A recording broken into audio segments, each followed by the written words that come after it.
Are you familiar with ATS? It's a term that gets used a lot in the resume and career search field. ATS stands for Applicant Tracking Software.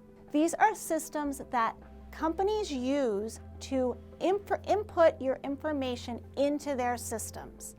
So it used to be that when you applied to a position, it would go to a person, and that person would review your resume.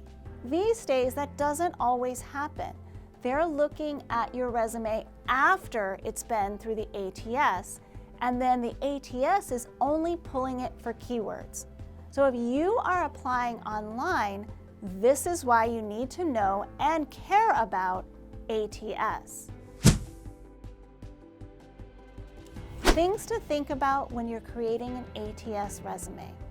Primarily, it's about layout and keywords. You have to have the right layout that will help your resume be read by ATS.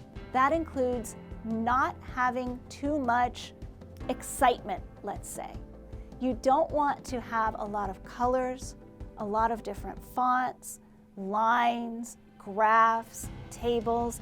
ATS can't read any of that, and the likelihood is that they're not even going to be able to read your resume at all, which will kick it out, and you'll never be seen by the job committee. So you need to make sure that you are writing your resume with ATS in mind. Some things that you'll want to have in your ATS resume are, of course, your contact information. Do not put it in the header. ATS cannot read headers, so you want to make sure that's in the body of your resume. Your contact information includes, of course, your name, your email, your phone number, and hopefully your LinkedIn URL. You also want to make sure you say what you're looking for, because that will connect with the position you're applying for. So if you say on your resume that you're looking for a position as a banker and you're applying for a position as a marketing manager, again, it may not connect and your resume may not be found. The next big point to think about on your resume is your keywords. ATS pulls your resume by keywords.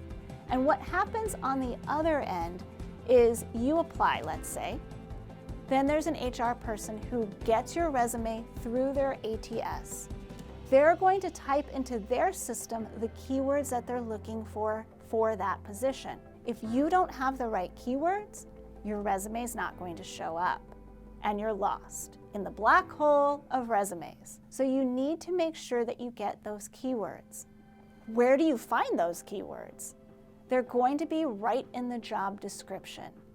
Typically what you'll want to do is start at the end of the job description. So that will say must have, responsibilities include, minimum requirements. Those are going to be all of your keywords that you'll want to include in your resume. Typically speaking, we include keywords underneath the summary in the areas of expertise section. That doesn't mean they can't be anywhere on your resume, because for ATS, it really doesn't matter. That's for the people. So we're writing a resume for ATS and for people. And people tend to read top to bottom, left to right.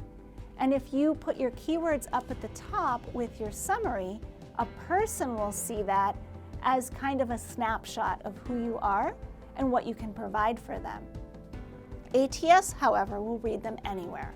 So definitely put them in your summary as part of your areas of expertise, but you can sprinkle them throughout your resume to help you be found. ATS, or Applicant Tracking Software, is a huge component for a job seeker who is looking to apply for jobs online. You need to write your resume consistent with what ATS is looking for. That includes minimal formatting, only one or maybe two fonts, no lines, graphs, charts, or tables, no colors, and the keywords that will help your resume be found.